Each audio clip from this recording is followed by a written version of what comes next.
Swastiastu. Perkenalkan, nama saya Reza Sunardi, absen 36 dari kelas 11 IPA 9. Sekarang saya akan menjelaskan tentang sistem saraf.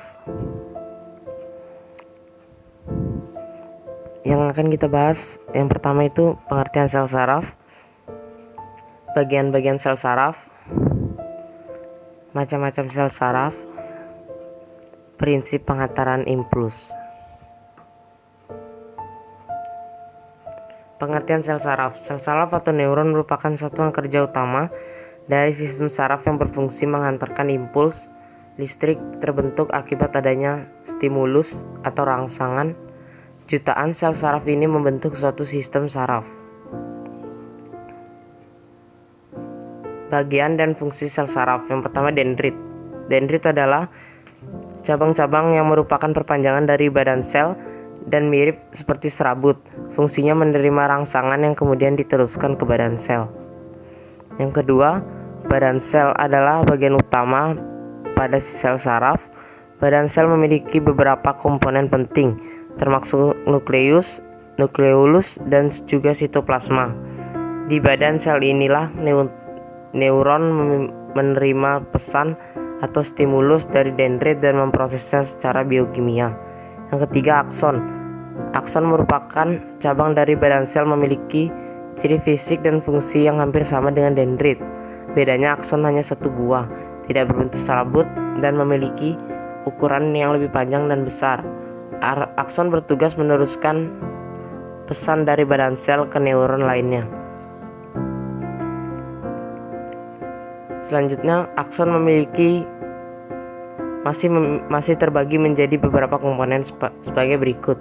Yang pertama, selubung mielin membungkus akson yang memanjang serta berfungsi untuk mempercepat pengiriman pesan.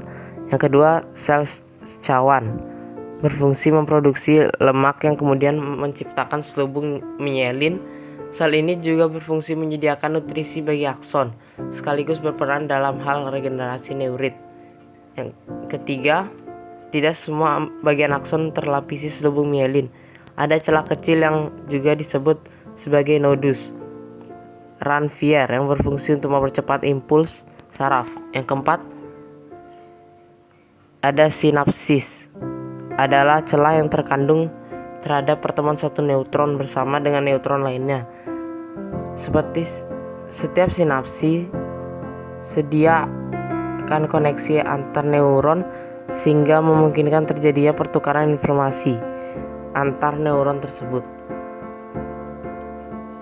Macam-macam sel saraf. Yang pertama, sel saraf sensorik adalah jenis sel saraf yang berguna untuk mengantarkan semangat atau reseptor di tubuh ke setiap saraf pusat. Sel saraf ini kerap terhitung disebut dengan sel saraf indera. Yang kedua, sel saraf motorik.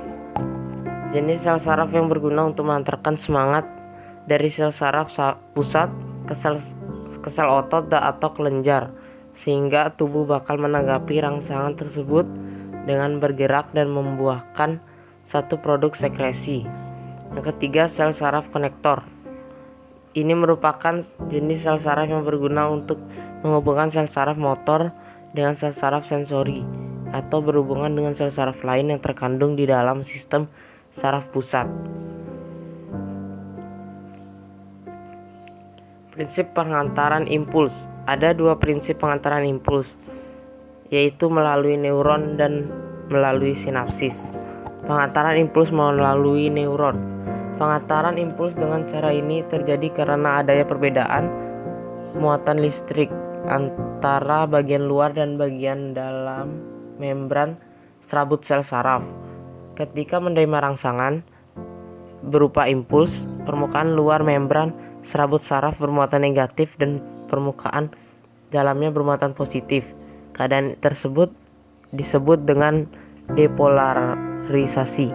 Selanjutnya akan terjadi aliran listrik dari daerah negatif ke daerah positif. Impuls kemudian akan diteruskan ke neuron dan akhirnya menuju sumsum tulang belakang dan otak. Impuls akan diolah oleh otak dan sumsum tulang belakang dan pada akhirnya akan terbentuk respon dan diteruskan ke neuron motorik sehingga terbentuk tindakan. Yang kedua, pengantaran impuls melalui sinapsis. Pengantaran impuls dengan cara ini melibatkan membran prasinapsis, di mana jika impuls telah sampai di membran prasinapsis, vesikel-vesikel tersebut akan melepas zat neurotransmitter. Zat ini berfungsi untuk mengantarkan impuls ke ujung dendrit neuron tersebut. Neuron transmitter akan menerima impuls dan akan berdifusi melewati celah sinapsis. Selanjutnya akan berikatan dengan protein khusus di membran panca sinapsis. Ikatan antara neurotransmitter dengan reseptor ini mengakibatkan impuls dapat diteruskan ke saraf lainnya yang saling berhubungan. Sekian dari presentasi saya ucapkan Om Santi Santi Santi Om.